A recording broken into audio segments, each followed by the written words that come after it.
Assalamualaikum warahmatullahi wabarakatuh. Saya Andriani dan Linda Agustina.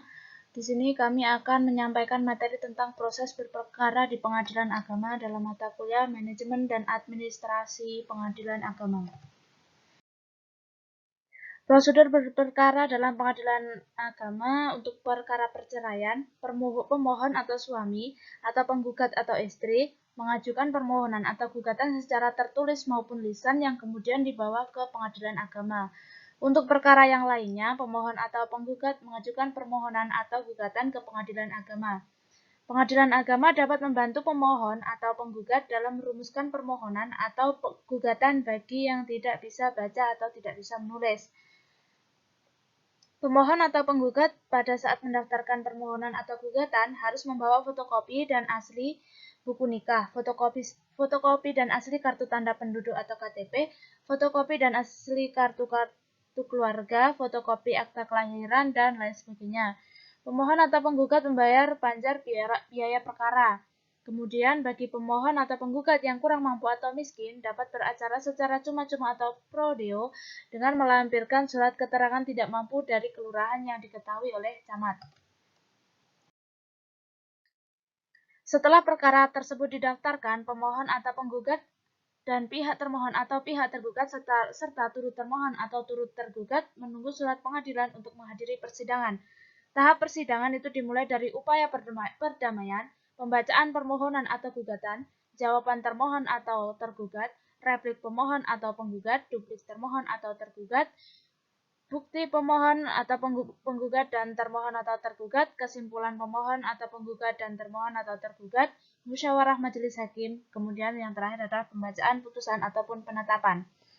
Setelah perkara diputus, pihak yang tidak puas akan putusan tersebut dapat mengajukan upaya hukum atau forced banding dan peninjauan kembali selambat-lambatnya 14 hari sejak perkara tersebut diputuskan ataupun diberitahukan. Setelah putusan mempunyai kekuatan hukum tetap untuk perkara permohonan talak, Pengadilan Agama menetapkan hari sidang ikrar talak, memanggil pemohon dan termohon untuk menghadiri sidang ikrar talak, dan jika dalam waktu 6 bulan sejak ditetapkan sidang ikrar talak, suami atau kuasanya tidak melaksanakan ikrar talak di depan sidang, maka gugurlah kekuatan hukum penetapan tersebut dan perceraian tidak dapat diajukan berdasarkan alasan hukum yang sama. Setelah pelaksanaan sidang ikrar talak, maka dapat dikeluarkan akta cerai. Setelah putusan mempunyai kekuatan hukum tetap untuk perkara cerai gugat, maka dapat dikeluarkan akta cerai. Untuk perkara lainnya, setelah putusan mempunyai kekuatan hukum tetap, maka para pihak yang berperkara dapat meminta salinan putusan. Apabila pihak yang kalah dihukum untuk menyerahkan objek sengketa, kemudian tidak mau menyerahkan secara sukarela, maka pihak yang menang dapat mengajukan permohonan eksekusi ke Pengadilan Agama yang memutus perkara tersebut. Selanjutnya, upaya hukum. Terhadap suatu putusan Pengadilan Agama, para pihak yang berperkara dapat mengajukan perlawanan dan atau upaya hukum, yaitu dengan mengajukan verset, banding, kasasi, ataupun peninjauan kembali. Permohonan verset dan banding diajukan ke Pengadilan Agama selambat-lambatnya 14 hari setelah putusan dibacakan atau diberitahukan kepada para pihak yang tidak hadir dalam sidang pembacaan putusan. Pihak yang mengajukan banding membayar biaya perkara banding. Panitera memberitahukan adanya permohonan banding kepada pihak terbanding dan turut terbanding. Pihak pembanding membuat memori banding dan pihak terbanding mengajukan kontra memori banding. Panitera memberi kesempatan kepada kedua belah pihak untuk memeriksa berkas banding atau IZEK di Pengadilan Agama. Berkas perkara banding dikirim ke Pengadilan Tinggi selambat-lambatnya 1 bulan sejak pengajuan permohonan banding. Panitera menyampaikan salinan putusan kepada para pihak yang berperkara. Apabila para pihak tidak menerima putusan banding, maka para pihak dapat mengajukan upaya hukum kasasi ke Mahkamah Agung yang prosedur dan tata caranya hampir sama dengan prosedur dan tata cara pengajuan banding. Apabila putusan banding atau kasasi sudah berkekuatan hukum tetap, maka penyelesaiannya sama dengan penyelesaian putusan tingkat pertama sebagaimana pada angka 5-8 pada proses persidangan. Selanjutnya, tahapan-tahapan dalam berperkara di Pengadilan Agama. Ada beberapa tahapan-tahapan dalam berperkara di Pengadilan Agama. Yang pertama adalah tahap pengajuan perkara. Tahap pengajuan perkara itu dilakukan oleh pemohon atau termohon. Pengajuan atau gugatan atau permohonan, pengajuan gugatan atau permohonan baik secara tertulis maupun secara lisan. Surat gugatan atau surat permohonan tersebut dibuat rangkap 4 atau sesuai dengan kebutuhan jika diperlukan, yaitu untuk penggugat atau pemohon, tergugat atau termohon, dan diberikan kepada majelis hakim, dan jika hanya membuat satu rangkap, maka legalisir oleh panitera sejumlah yang diperlukan. Setelah pembuatan gugatan atau permohonan, kemudian diajukan ke ketua pengadilan untuk didaftarkan ke bagian penerimaan surat gugatan atau permohonan melalui meja 1. Tahap yang kedua adalah pembayaran panjar biaya perkara. Adapun besarnya panjar biaya perkara diperkirakan harus telah mencukupi untuk menyelesaikan perkara tersebut, yang meliputi biaya kepaniteraan dan biaya materai, biaya pemeriksaan saksi ahli, juru bahasa, dan biaya sumpah, biaya pemeriksaan setempat dan perbuatan hakim yang lain, biaya pemanggilan, pemberitahuan, dan lain-lain atas perintah pengadilan yang berkenaan dengan perkara itu.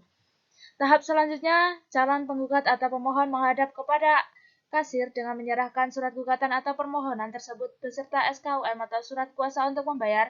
Calon penggugat atau pemohon membayar panjar biaya perkara sesuai dengan yang tertera pada SKUM tersebut. Tahap yang ketiga dalam hal ini adalah pendaftaran perkara.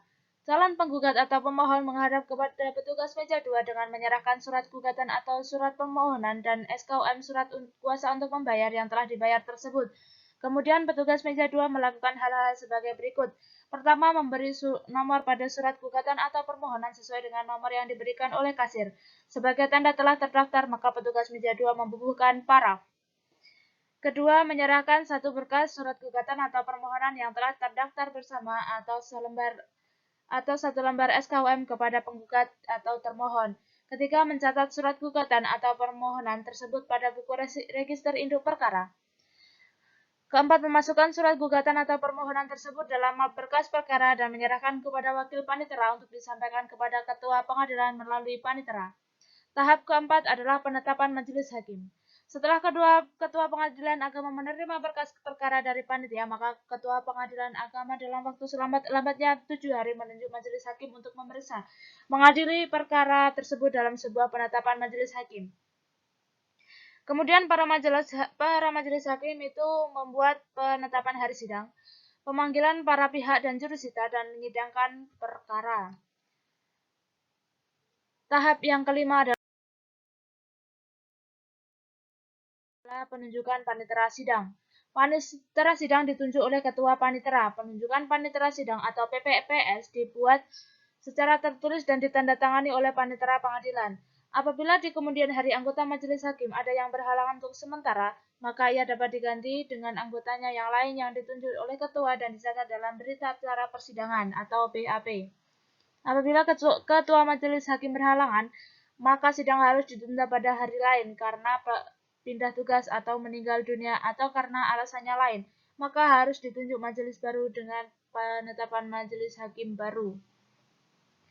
Apabila panitera sidang berhalangan, maka ditunjuk panitera yang lainnya untuk mengikuti sidang dengan prosedur penunjukannya dilakukan oleh panitera pengadilan secara tertulis. Selanjutnya, tahapan yang keenam adalah penetapan hari sidang. Setelah menerima berkas perkara tersebut, ketua majelis hakim bersama-sama hakim dan anggotanya mempelajari berkas perkara.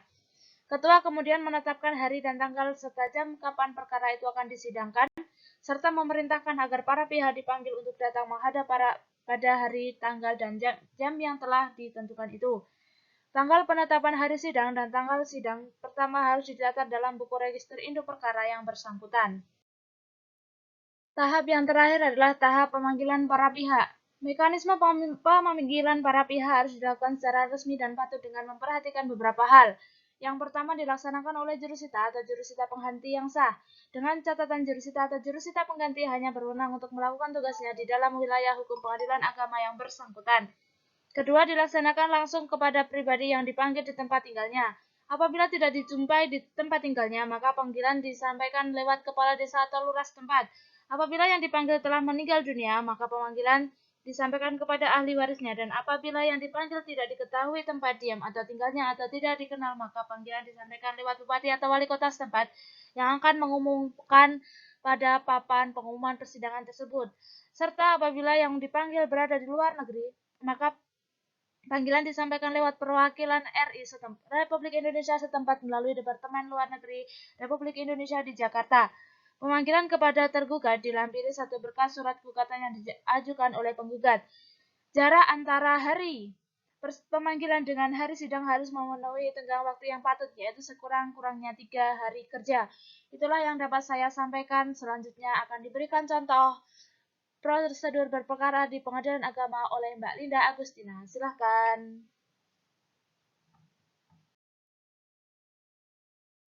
Contoh prosedur dan proses penyelesaian perkara cerai talak yang ada di Peradilan Agama. Prosedurnya yaitu langkah-langkah yang harus dilakukan pemohon atau suami atau kuasanya. 1. Mengajukan permohonan secara tertulis atau lisan kepada Pengadilan Agama.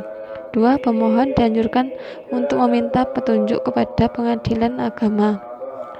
Surat pemohon dapat diubah sepanjang tidak ada perubahan perista dan petitum. Permohonan tersebut diajukan ke PA atau Mahkamah Syariah yang daerah hukumnya meliputi tempat kediaman termohon. Pemohon memuat nama, umur, pekerjaan, agama, dan tempat kediaman pemohon dan termohon. Kedua, perista, dan ketiga, petitum. Keempat, membayar perkara.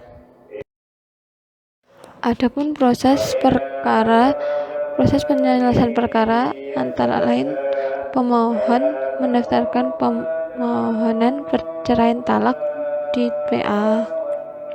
Kedua, pemohon dan termohon dipanggil oleh Pengadilan Agama. Nah, ada tahapan persidangan. Dalam upaya mengintensifkan upaya perdamaian antara lain, pada permulaan pelaksanaan mediasi suami istri harus secara pribadi. Nah, apabila upaya perdamaian melalui mediasi tidak berhasil, maka pemeriksaan perkara dilanjutkan dengan membacakan surat permohonan, jawab jinayat, pembuktian, dan kesimpulan. Nah, pada saat menyampaikan jawaban atau selambat-lambatnya sebelum pembuktian, termohon dapat mengajukan rekonvensi atau gugat balik.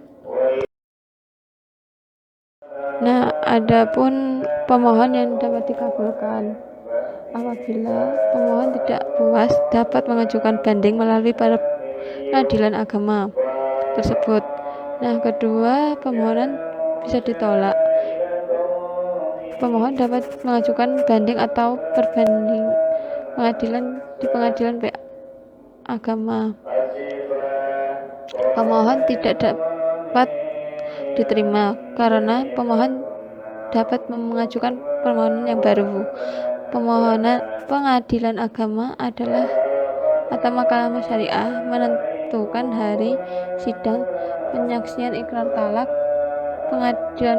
di Pengadilan Agama yang memanggil pemohon dan termohon untuk melaksanakan ikrar talak. Sekian presentasi dari kelompok kami. Apabila ada kurang lebihnya, kami mohon maaf. Akhirul kalam. Wassalamualaikum warahmatullahi wabarakatuh.